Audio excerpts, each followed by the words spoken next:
اللہ تبارک و تعالی نے قرآن مجید کے اندر اہل یہود کی بہت ساری غلطیوں کا اور نافرمانیوں کا ذکر فرمایا ہے۔ اس ذکر کرنے سے مقصود یہ ہے کہ امت مسلمہ اپنے اندر سے ان غلطیوں، سستیوں اور کمزوریوں کو دور کرے۔ کسی بھی قوم کا تذکرہ قرآن مجید نے جب بھی فرمایا ہے عبرت کے لیے فرمایا ہے۔ جو قومیں تباہ کر دی گئیں، صفحہ ہستی سے مٹا دی گئیں، کون سے جرائم تھے، کون سی ان کی خطائیں تھیں، کیا سبب بنا جس کی وجہ سے انہیں اتنے سخت قسم کی سزاؤں کا سامنا کرنا پڑا، اور نتیجتاً ان لوگوں کا نام و نشان اور ان کی بستیاں تک صفحہ دہر سے ختم ہو گئیں۔ ہمیں ان چیزوں کو اپنے اندر سے دور کرنا ہے اور اپنے سے ان چیزوں کو ہمیشہ دور ہی رکھنا ہے۔ ایک بہت بڑا مسئلہ بنی اسرائیل کے اندر یہ تھا کہ وہ حق بات نہیں کہتے تھے۔ ہوتا یہ ہے کہ جب انسان حق بات بیان کرتا ہے تو کچھ لوگ اس کے مخالف ہو جاتے ہیں۔ آپ کسی شخص کے ساتھ اتنی دیر تک پوری محبت رکھ پاتے ہیں جب آپ اس کی ہر بات میں اس کی تائید کرتے ہیں۔ جہاں آپ کسی کو روکتے ہیں، منع کرتے ہیں، اظہار حق کرتے ہیں، وہاں وہ شخص مخالفت شروع کر دیتا ہے۔ کبھی بھی ایسا نہیں ہوتا کہ کسی شخص کو آپ نے کسی کام سے روکا ہو اور بڑی جلدی وہ رک گیا ہو، وہ اسے کڑوی گولی محسوس کرتا ہے۔ دو حکم ہیں شریعت اسلامیہ میں مسلمانوں کے لیے، ایک یہ ہے کہ تأمرون بالمعروف، نیکی کا حکم دو، اور ایک یہ ہے کہ وتنہون عن المنکر، برائی سے منع کرو۔ نیکی کا حکم دینا تو آسان کام ہے، خیر کی بات بتانا آسان ہے، لیکن برائی سے روکنا، کسی کو یہ کہنا کہ یار تو یہ کام ٹھیک نہیں ہے، غلط ہے، یہ بات کہنا، یہ بڑا مشکل کام ہے۔ ہم کیا کرتے ہیں، ہمیں پوری خبر ہوتی ہے، پورا علم ہوتا ہے کہ یہ آدمی برائی میں مبتلا ہے، اور کوئی ایسی بات نہیں، کوئی مشکل کام نہیں اسے روکنا، صرف اس لیے کہ میرا مخالف ہو جائے گا، میرے بارے میں اپنے دل میں بوجھ پیدا کر لے گا۔ اس ایک چھوٹی سی لالچ کے لیے ہم اتنا بڑا کام چھوڑ دیتے ہیں جس کی وجہ سے اللہ نے امت کو فضیلت والا بنایا۔ اور بعض ایسے لوگ بھی میں نے دیکھے ہیں کہ جن کے بالکل وہ شخص ماتحت ہوتا ہے، ان کا فرما بردار ہوتا ہے، انہیں اپنا بڑا جانتا ہے، اگر وہ انہیں روکیں گے تو وہ بندہ آسانی سے رک جائے گا۔ وہ شاگرد ہے، مرید ہے، بیٹا ہے، ارادت مند ہے، محبت کرتا ہے، آپ اسے کسی بات سے منع کریں گے وہ غصہ بھی نہیں کرے گا، وہ رک جائے گا۔ لیکن وہ جو تھوڑی دیر کے لیے ہمیں محسوس ہوتا ہے نا کہ ہم نے تو زندگی کو مرتب اس طرح کیا ہے کہ بس جی میں وقت گزارنا ہے، اچھا کہہ کے ٹائم گزارنا ہے، اس کا نتیجہ یہ نکلا ہے کہ معاشرے کے اندر کمزوریاں بڑھ گئی ہیں، غلطیاں بڑھ گئیں۔ آپ کسی کو منصب دے دیں وہ خوش ہوتا ہے، لیکن کسی جگہ سے اسے کہیں کہ تو نے پچھلی صفوں میں رہنا ہے، وہ پریشان ہو جاتا ہے۔ خدا کے بندے، جہاں تیرے اندر کمزوری ہے اس کو اگر تو محسوس کرے گا تو تیرے لیے بڑا فائدہ ہو جائے گا اپنی اصلاح کا، تربیت کا۔ جس کو جہاں روک سکتے ہیں اسے وہاں ضرور روکیں۔ آپ کو پتہ ہے ہمارے بچوں میں غلطیاں زیادہ کیوں بڑھ جاتی ہیں؟ جو وقت تھا نا انہیں منع کرنے کا، اس وقت ہم نے انہیں منع نہیں کیا۔ جو ٹائم تھا انہیں ٹوکنے کا، اس وقت ہم نے انہیں ٹوکا نہیں۔ جو وقت تھا انہیں سمجھانے کا، اس وقت ہم نے انہیں سمجھایا نہیں۔ پھر ایسا وقت آتا ہے کہ وہ غلطیاں پک جاتی ہیں، مزاج کے ساتھ منسلک ہو جاتی ہیں۔ پھر ہم چاہتے ہیں کہ بچوں میں وہ تبدیلی آئے، لیکن اس کے ساتھ بڑا ظلم ہوا، وہ بیچارہ پریشان ہو گیا۔ آپ کوئی جملہ غلط پکا لیتے ہیں نا پڑھتے پڑھتے تو وہ پک جاتا ہے، ٹھیک کرانا بھی چاہیں بعد میں تو ایک وقت آتا ہے وہ ٹھیک نہیں ہوتا، لیکن اگر وقت پہ اسے ٹھیک کر دیا جاتا تو وہ ٹھیک رہتا۔ اپنوں کے ساتھ پیار کریں، اپنوں کے ساتھ محبت کریں، اپنوں کے ساتھ آپ کا رشتہ خلوص والا ہو۔ آپ دیکھیں وہ کہاں غلطی کر رہے ہیں، وقت پر ان کا ہاتھ پکڑیں۔ فصل کے ساتھ جڑی بوٹی اگ گئے تو میرے بھائی جڑی بوٹی کاٹنا بھی لاڈ ہی ہوتا ہے، وہ بھی فصل کے ساتھ پیار ہی ہوتا ہے۔ بچوں میں، شاگردوں میں، مریدوں میں، بھائیوں میں، دوستوں میں غلطیاں آ جائیں تو ان غلطیوں کو دور کرنا یہ محبت ہے۔ آپ اپنے دوستوں کو منع کریں گے تھوڑی دیر کے لیے، یہی ہے نا کہ وہ آپ کو کہیں گے کہ یار جا تو اپنا کام کر، تو یہ تانا آپ نے کس کے لیے سہا؟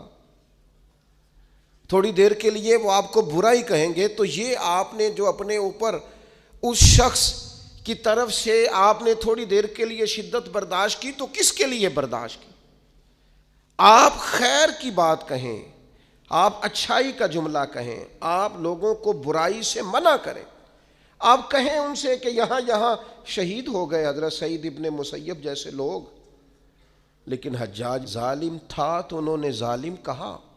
بڑی مار کھائی امام احمد بن حنبل نے، ان کا پورا کرتا اور ان کا پورا لباس اور تہمد خون سے سارا بھر گیا، لیکن انہوں نے بادشاہ وقت کو کہا جو تو کہہ رہا ہے وہ ٹھیک نہیں ہے، تو غلط کہہ رہا ہے۔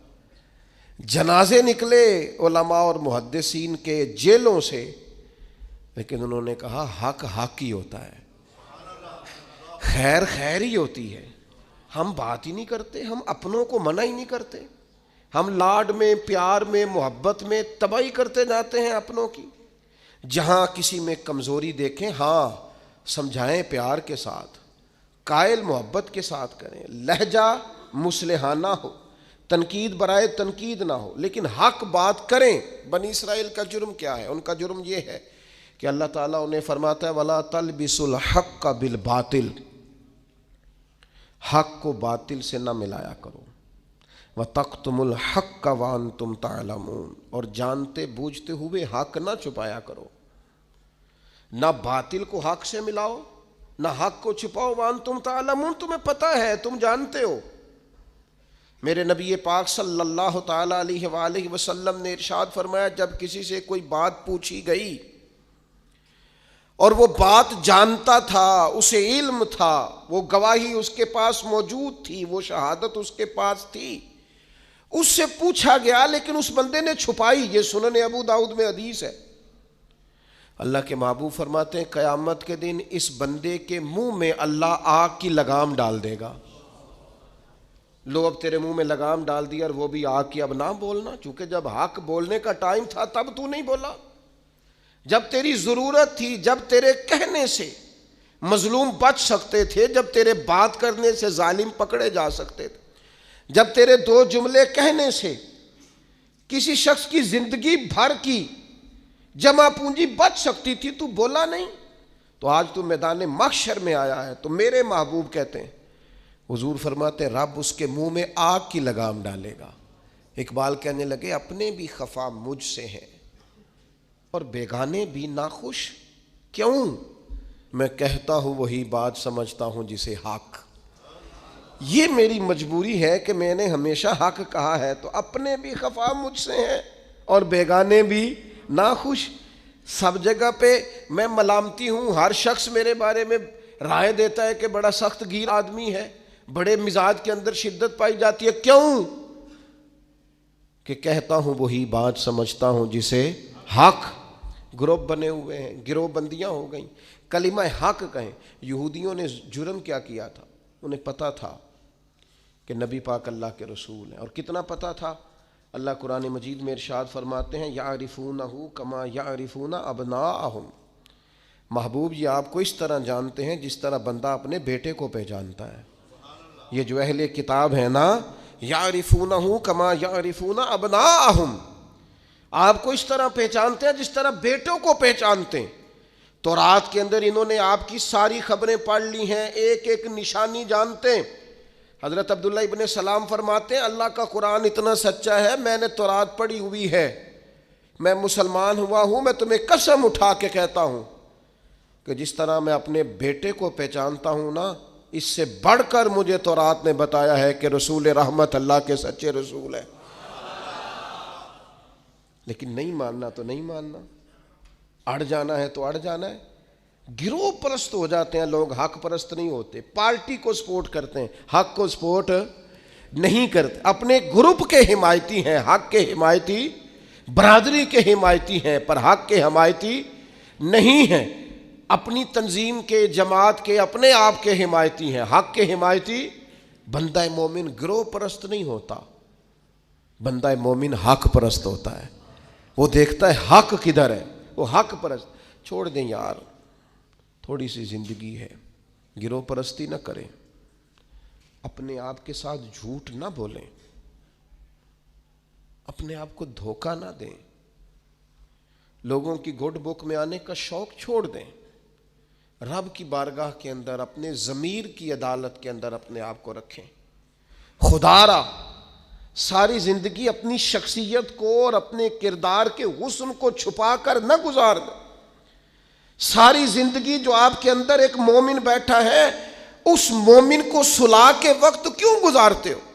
وہ اندر جو نبی پاک کا غلام بیٹھا ہے، جس نے اپنے کریم سے سیکھا ہے کہ سارا زمانہ بھی مخالف ہو تو بات وہی کرنی ہے جو حق اور سچ ہے، اس مومن کو کیوں سلاتے ہو؟ اسے تھپکی کیوں دیتے ہو؟ بچے ہمارے جذبہ رکھتے ہیں حق کا، شوق رکھتے ہیں حق کا، مزاج رکھتے ہیں حق بینی کا، ان کی طبیعت میں ولولہ ہے، جوش ہے، ہم انہیں مداحنت سکھاتے ہیں۔ ہم ان کہتے ہیں نہ بیٹا گراؤنڈ ریالٹی دیکھو، نہ میرا بیٹا تم نہ بات کرنا، نہ ہمارا کیا لینا دینا، کاروبار ٹھیک چل رہا ہے، دکان ٹھیک چل رہی ہے، ادارہ ٹھیک چل رہا ہے، خبردار۔ اس کا نقصان یہ ہوا ہے کہ ظلم اور جبر کے ڈیرے عام ہیں۔ جب آپ کو حق سمجھ میں آ جائے پھر دیر نہ کرنا، ورنہ دیر ہو جائے گی، پھر دیر نہ کرنا، پھر اندھیرا ہو جائے گا، پھر دیر نہ کرنا۔ اگر حق کو حق نہ مانو گے، نہ کہو گے، تو پھر اچانک باطل کو ہی لوگ حق سمجھنے لگ جائیں گے۔ پھر تم محسوس کرو گے کہ بہت سارے لوگ ایسے ہوں گے جو اندھیرے میں اٹھیں گے، اندھیرے میں چلیں گے، اندھیرے میں گر جائیں گے، اور اندھیرے میں کوئی ان کا ہاتھ پکڑنے والا نہیں ہوگا۔ اب تو جھوٹ اتنا بولا جاتا ہے کہ لوگ سچ بولنے والے کو اجنبی سمجھتے ہیں۔ اب تو ریاکاری اتنی کی جاتی ہے کہ اخلاص والا بندہ انوکھا محسوس ہوتا ہے۔ اب تو دھوکہ اتنا عام ہے کہ خالص چیز بیچ دی جائے تو لوگوں کے لیے ہضم کرنا مشکل ہو جاتا ہے۔ خدا را بندہ مومن کی یہ شان نہیں ہے۔ آپ نے ناراض نہیں ہونا، لوگ فتویٰ لینے آتے ہیں، فیصلہ کرانے آتے ہیں، لیکن وہ یہ نہیں کہتے کہ جو میرٹ ہے وہ کر دیں۔ وہ کہتے ہیں جو میں آپ کو کہہ رہا ہوں نا وہ ٹھیک ہے۔ وہ مسئلہ پوچھنے آتے ہیں تو کہتے ہیں جی وہ جگہ اس طرح ہو جائے تو پھر دین یہ بھی تو کہتا ہے نا، پھر اس طرح ہو جائے تو اسلام کا یہ حکم بھی تو ہے نا، اسلام یہ والے حقوق بھی تو بیان کرتا ہے نا۔ تو اب اس نے یہ کہا تھا تو میں جواب میں یوں نہ کرتا، اس نے پھر یہ بات کی تھی تو میرا یہ نہیں بنتا تھا۔ تو میں بہت سارے دوستوں سے خوش طبعی کرتا ہوں، میں کہتا ہوں پھر آپ لکھ دیں بھلا میں نے کیا کہنا ہے، آپ مجھے لکھ کے دے دیں، میں وہ بول دیتا ہوں، اس لیے کہ ساری بات کا تو آپ کو پتہ ہے، آپ تو سب علم رکھتے ہیں، اور آپ تو مجھے اپنی رائے اس طرح سے دے رہے ہیں کہ جس طرح میں وہی کہہ دوں جو آپ، تو پھر آپ کو آنا ہی نہیں چاہیے تھا، گھر میں فیصلہ کر لیتے۔ خدا کے بندے اپنے آپ پر فیصلے نہ کرو، اپنے آپ کو قانون کے حوالے کرو، پروٹوکول سے نکل آؤ۔ میں اور آپ اس رسول کے ماننے والے ہیں جس کریم محبوب نے وصال ظاہری سے پہلے منبر پر بیٹھ کر صحابہ سے کہا تھا میرا ارادہ ہو گیا ہے لوٹ جانے کا، میری طرف سے کسی کو تکلیف پہنچی ہو تو میں حاضر ہوں۔ آنا ذرا ایک ایک کر کے ہم بھی 2 منٹ کے لیے بہو سے پوچھ نہ لیں، داماد سے پوچھ نہ لیں، جس بیوی نے ساری زندگی کوڑے کے نیچے وقت گزارا ہے اس سے پوچھ نہ لیں کہ تو میری طرف سے راضی ہے کہ ناراض ہے، پڑوسیوں سے 1-2 دفعہ بات کر نہ لیں۔ ایک صحابی اگر میدان بدر کے اندر عرض کرتے ہیں کہ یا رسول اللہ آپ نے صفیں سیدھی کراتے وقت مجھے تیر چبھویا ہے، حضور تو معصوم عن الخطا ہے، محبوب کے لیے تو یہ تصور کرنا جرم ہے لیکن ہماری تعلیم کے لیے وہ صحابی کیا کہتے ہیں؟ حضور مجھے تیر چبھویا ہے، تو محبوب کیا فرماتے ہیں؟ مجھے استثناء حاصل ہے، وزیر اعظم پر، گورنر صاحب پر اور صدر پر پرچہ ہی نہیں ہو سکتا، میں چونکہ فلاں عہدہ رکھتا ہوں لہذا میرے ساتھ کیسے تو نے بات کر لی؟ یہ میرے رسول کا دیا ہوا طریقہ ہے۔ محبوب کریم نے گویا اپنے لفظوں میں بات کر رہا ہوں، حضور نے جو قانون بنایا تھا محبوب نے خود اپنے آپ کو اس قانون کے حوالے کیا، فرمایا آ جا میں کرتا ہٹاتا ہوں تو بدلہ لے لے، نا آؤ نا 2 منٹ کے لیے اپنے آپ کو کٹہروں میں کھڑا کرو نا، آؤ جس جگہ پہ بیٹھ کے 25-30 سال سرکاری نوکری کی ہے، آؤ نہ اپنے آپ کو کٹہرے میں کھڑا کرو، اپنی عدالت میں اپنے آپ کو پیش کرو۔ نوکری کی ہے کہ تعلقات نبھائے ہیں، سرکاری نوکری کی ہے کہ افسروں کو راضی کیا ہے۔ آؤ نا، جن کو منصب ملے ہیں، منصب، جن کو عہدے ملے ہیں، جن کو بڑا کچھ ملا ہے، وہ تھوڑی دیر کے لیے آئیں نا اپنے آپ کو کٹہروں میں کھڑا کریں۔ وہ پیر صاحب، وہ مولوی صاحب جن کے لوگوں نے ہاتھ بھی چومے اور ان کے پیروں میں نذرانے بھی ڈالے، اور گھنٹوں لوگوں نے سڑکوں پہ پھول لے کے جن کا استقبال بھی کیا، اور جن کے بچوں کو بھی لوگوں نے سلوٹ کیا کہ یہ شیخ کی اولاد ہے، وہ آئیں نا کبھی کٹہرے میں کھڑے ہو کے بتائیں نا جس دین نے انہیں اتنا دیا ہے انہوں نے اس دین کو کیا دیا ہے۔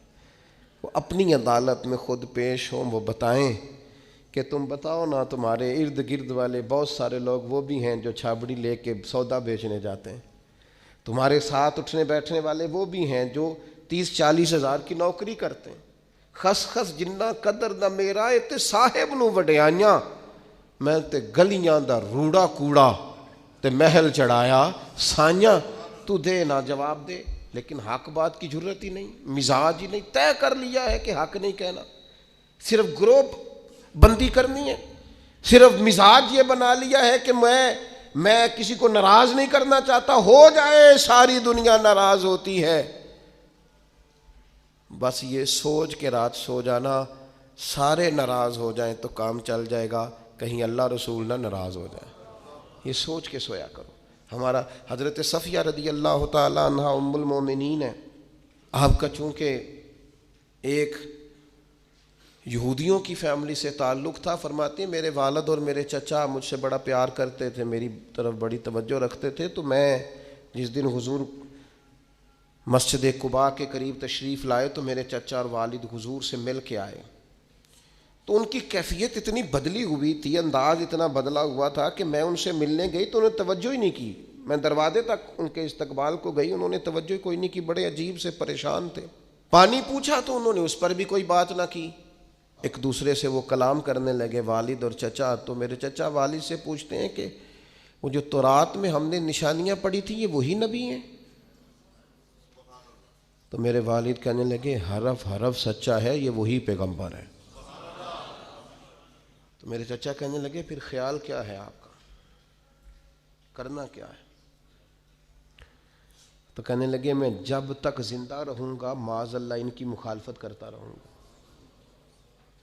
حق پہنچ گیا ہے، اطلاع آ گئی ہے، انشراح صدر ہو گیا ہے، دل گواہی دے رہا ہے سچے رسول۔ حضرت صفیہ رضی اللہ تعالیٰ عنہ ام المومنین فرماتی ہیں کہنے لگے یہ وہی رسول ہیں، ایک ایک بات سچی ہے، ایک ایک حرف سچا ہے، ایک ایک قول سچا ہے، ان کی تو ادائیں بھی وہی ہیں جو تورات زبور انجیل میں لکھی ہیں، لیکن میں ساری زندگی مخالفت کروں گا۔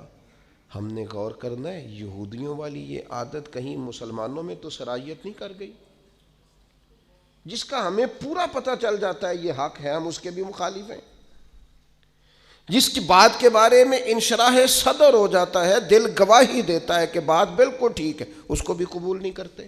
تو اہل یہود کا طریقہ ہے، مسلمانوں میں کیسے آ گیا؟ یہ کب ہوتا ہے؟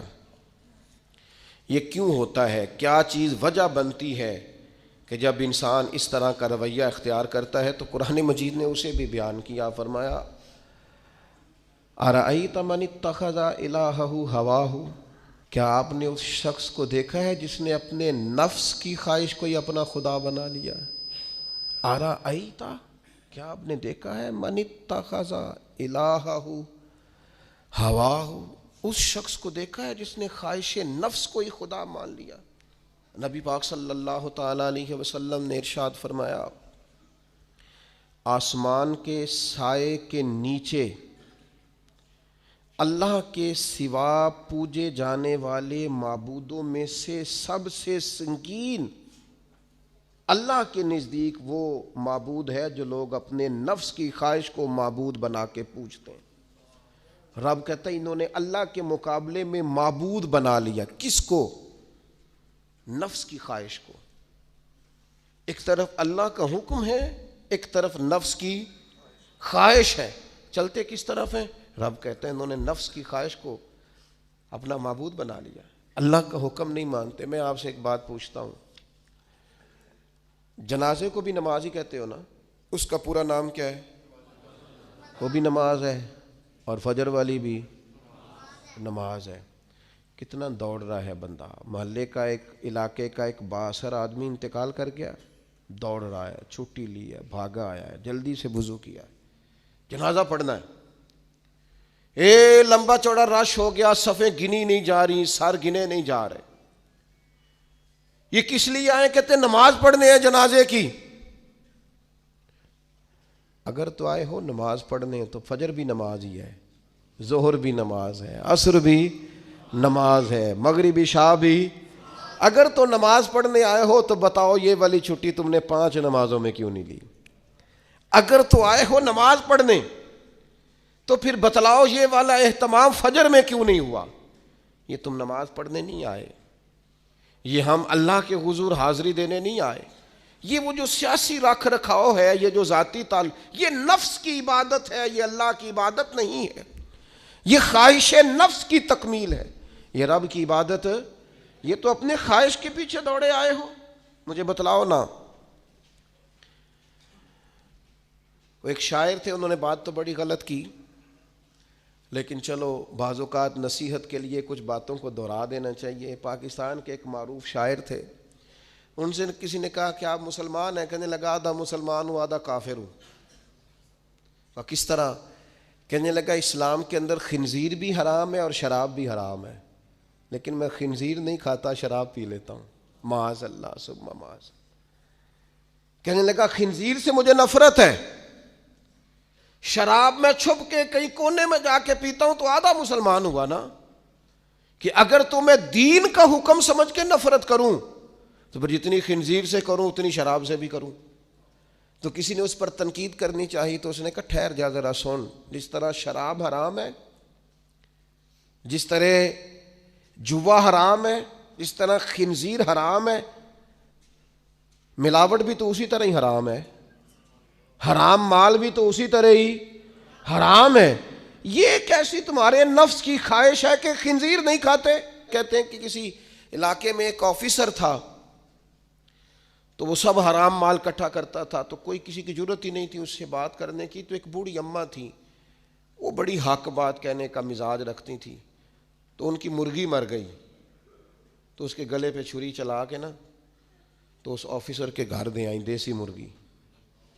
تو وہ شام کو شکریہ ادا کرنے آ گیا، کہنے لگا اماں کمال کر دیا، دیسی مرغی تو کوئی کسی کو دیتا ہی نہیں۔ کہنے لگے بیٹے نہیں، کمال والی بات نہیں، مر گئی تھی۔ تو وہ ناراض ہو گیا، کہنے لگا مر گئی تھی تو میرے گھر کیوں دے دی؟ کہنے لگی سارا محلہ جانتا ہے تو سارا حرام کھاتا ہے۔ تو میں نے کہا یہ کروڑوں حرام کھا گیا تو کوئی مشکل نہیں، تو ایک مرغی سے کیا تکلیف دے گی؟ تو وہ اللہ نے اس کے دل میں بات ڈالی، اس کو اثر ہوا، وہ رونے لگا، کہنے لگا بات تو ٹھیک کر رہی ہے، کروڑوں روپیہ حرام کا آئے تو وہ چونکہ نفس پسند کر رہا ہے تو وہ ٹھیک ہے، اور ایک مرغی صرف چھری نہیں چل سکی، مر گئی، تو اس سے الٹی آ رہی ہے، کہہ رہی ہے کیا مطلب ہے اس کا؟ وہ ہمارے ایک دوست ہیں، وہ کہتے ہیں ہمارے زمانے میں لوگ اس طرح کے پرہیزگار ہیں کہ ایک شخص کو ایک نیا جوتا مل گیا کہیں گرا ہوا، اس نے اس کا مالک ڈھونڈنا شروع کیا، کسی کا نیا جوتا گر گیا سڑک پہ تو ڈھونڈتا رہا، ایک پیر تھا، ڈھونڈتا رہا، وہ کس کا ہے بھائی کس کا ہے؟ تھوڑی دیر آگے جا کے اسے اس کا دوسرا پیر بھی مل گیا، پھر اس نے مالک ڈھونڈنا چھوڑ دیا۔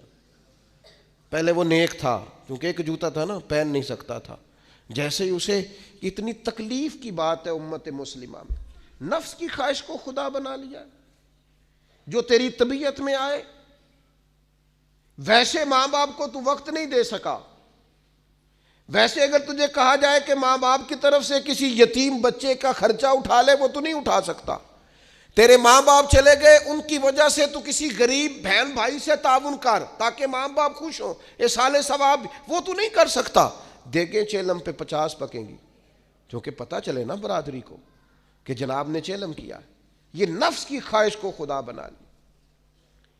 سیاسی افطاریاں ہو رہی ہیں، کسی کی نیت پر شک نہیں، اچھی نیت سے لوگ افطاری کراتے ہوں گے، لیکن وہ گھروں کا بھی تو ہمیں پتہ ہے نا کہ جہاں لوگ آٹا بھی اس لیے تھوڑا پکاتے ہیں کہ کل بھی اس کی ضرورت ہے۔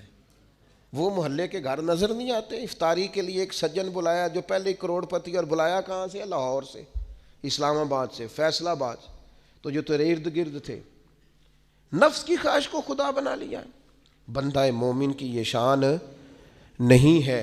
جب ہم اللہ تعالیٰ کی عبادت کریں گے، آپ کو پتہ ہے انبیاء کرام علیہ السلام کو لوگوں نے کیوں شہید کر دیا؟ انبیاء کرام کی لوگوں نے کیوں نافرمانی کی؟ اللہ کے رسول تو معصوم ہیں، کسی شخص سے کوئی مطالبہ نہیں کرتے تھے۔ نبی تو خالصتاً داعی بن کر اور تڑپ لے کر اللہ کے بندوں کو رب کی طرف بلاتا ہے۔ کیوں نہیں مانی لوگوں نے بات انبیاء کی؟ حضرت لوط علیہ السلام کی بات اس لیے نہیں مانی کہ وہ ہم جنس پرستی سے، لواطت سے روکتے تھے۔ کیوں لوگوں نے نافرمانی کی حضرت ابراہیم علیہ السلام کی کہ وہ کفر اور شرک سے روکتے تھے؟ کیوں لوگوں نے نافرمانی کی معاذ اللہ نبی پاک علیہ السلام کی کہ حضور فرماتے تھے کوئی بڑا چھوٹا نہیں؟ کیوں سردار بنے ہوئے ہو تم؟ کیوں غریبوں کا خون چوستے ہو؟ کیوں برادری ازم کے نام پر تکبر کرتے ہو؟ لوگ نافرمان ہو گئے۔ ہم کیا کرتے ہیں، جیسے ہی ہمارے نفس کی خواہش کو چوٹ لگتی ہے ہم فوری طور پر مخالف ہو جاتے ہیں۔ میں نے تو چونکہ چھوٹا سا میرا تجربہ ہے، بہت ساری باتیں تو میں کرنا بھی نہیں چاہتا، میں نے تو دیکھا ہے مرید، شاگرد، عقیدت مند، پیار کرنے والا، اس نے بھی ایک دائرہ بنایا ہوا ہے۔ وہ کہتا ہے کہ مجھے حکم تو دیا جائے، کسی چیز سے روکا نہ جائے۔ اگر کسی جگہ سے آپ نے کسی کو مرشد ہی مان لیا ہے تو پھر تو وہ آپ کو ایسا حکم بھی دے جو بالکل طبیعت کے خلاف ہے تو آپ یہ سمجھیں دوائی کڑوی ہے، اس میں شفا جلدی ہوگی، لیکن اس بات کے لیے تیار نہیں ہے۔ وہ ایک مزاج ہے، ایک مرضی کی طبیعت ہے، اس کے مطابق آپ دیکھیے نا، قرآن مجید ارشاد فرماتا ہے کہ یہ جو تھے نا قریش مکہ، یہ حاجیوں کو پانی پلاتے تھے، کعبے کے متولی تھے، ساری باتیں مانتے تھے، لیکن کلمہ پڑھنے کو تیار نہیں تھے۔ اللہ کریم نے قرآن مجید میں فرمایا تم نے حاجیوں کو پانی پلانا اور کعبے کی خدمت کرنا اس کے برابر سمجھ لیا ہے کہ یہ کہا جائے کہ میں اللہ اور آخرت پر ایمان لایا، اور تمہیں یہ پانی پلانا بھی تب بھی نفع دے گا جب اللہ اور اس کے رسول کو مانو گے۔ لیکن وہ اپنی مرضی کا مزاج ہے نا جی، اپنی مرضی کی طبیعت ہے۔ اپنی زندگی کے اندر کچھ چیزوں پر توجہ کریں۔ نبی پاک علیہ السلام نے فرمایا جنت اللہ تعالیٰ نے مشکلات سے ڈھانپ دی ہے، دوزخ کو اللہ نے خواہشات سے ڈھانپا ہے۔ اپنی زندگی میں اپنی خواہشات پر توجہ دیں۔ حضور علیہ السلام نے پناہ مانگی ہے، اے اللہ میں نہ ختم ہونے والی خواہش سے تیری پناہ مانگتا ہوں۔ اپنی خواہشات پر، یہ جو ہم پیری مریدی کرتے ہیں نا، یہ جو بیعت کا سلسلہ ہوتا ہے، اس میں سب سے پہلا طریقت کا حکم یہ ہے کہ مرشد آپ کو وہ حکم دے گا جو آپ کی مرضی کے خلاف، اور اگر آپ اسے صحیح کر کے قبول کریں گے نا، دیکھیں بندہ اللہ کا بندہ کب بنتا ہے؟ اللہ کا بندہ تب بنتا ہے جتنا مزہ اسے نیند میں آتا ہے نا، اگر اتنا ہی مزہ اسے فجر کے وقت نیند چھوڑنے کا آئے نا، پھر وہ رب کا بندہ ہے۔ اتنے مزے سے ہی وہ اٹھے، جتنا مزہ اسے روٹی کھانے کا آتا ہے نا، اتنا ہی مزہ اسے رمضان میں روزہ رکھنے کا آئے، پھر وہ اللہ کا حقیقی فرما بردار۔ جتنا لطف اس شخص کو اللہ تبارک و تعالیٰ کی دی ہوئی نعمتوں کو استعمال کرنے کا آتا ہے نا، اتنا ہی مزہ اسے اگر اللہ کی بارگاہ میں مجاہدے کا آئے، پھر وہ رب کا بندہ ہے۔ تو اپنی مزاج کے اندر حق کہنے کا حوصلہ پیدا کریں، آپ کے دائیں بائیں جو لوگ غلطیاں کریں انہیں محبت سے سمجھانے کی کوشش کریں، اور کچھ تھوڑا سا نا نفس کی مخالفت کم، جو آپ کی طبیعت میں چاہے وہ ہو جائے تو مزہ کیا رہا۔ ایک بات آپ نے آج کے جمعے سے بطور سبق لے کے جانی ہے، نفس کی تھوڑی مخالفت کریں، چھوڑ دیں اندر باہر لڑنا، اپنے آپ سے لڑنا شروع کریں، اپنے آپ سے تھوڑا سا جہاد شروع کریں۔ ہمارا سب سے زیادہ مسئلہ اپنے ساتھ ہے، ہمیں کسی نے پریشان نہیں کیا، صرف ہماری اپنی خواہشات نے پریشان کیا ہو۔ آپ خواہشات سے تھوڑا سا لڑیں، ایک ایک دو دو کر کے خواہشات کو چھوڑیں، آپ خود محسوس کریں کہ زندگی حسین ہو گئی ہے۔ میرے ایک سنگی ہیں، کوئی اختلاف ہو گیا ان کا گھر کے اندر، تو میں نے بلایا، میں نے کہا کیا ہوا ہے؟ تو انہیں پہلے سٹے آکھیا، انہوں نے کہا حضور ساری غلطی میری ہے، بڑی کوشش کرنا پر میرا اپنے آپ تے کنٹرول، میرا دل خوش ہو گیا، ورنہ آج کل ساری غلطی میری ہے، یہ تے سوال ہی نہیں نہ پیدا ہوتا، میں تے غلطی کراں، یہ کتے لکھے ہے، میں ہی تے نہیں کرتا، باقی ساری دنیا کر دی۔ یہ چھوڑ دیں، یہ بہت بڑی بات ہے کہ انسان تھوڑا سا دو قدم پیچھے ہٹ کے کہ نہیں، غلطی تو ساری ڈھونڈتا پھرتا ہوں، اے اقبال میں اپنے آپ کو ڈھونڈتا پھرتا ہوں، اے اقبال اپنے ڈھونڈتا پھرتا ہوں، اے اقبال اپنے آپ کو، آپ ہی گویا مسافر، آپ ہی منزل ہوں میں، وما علینا الا البلاغ۔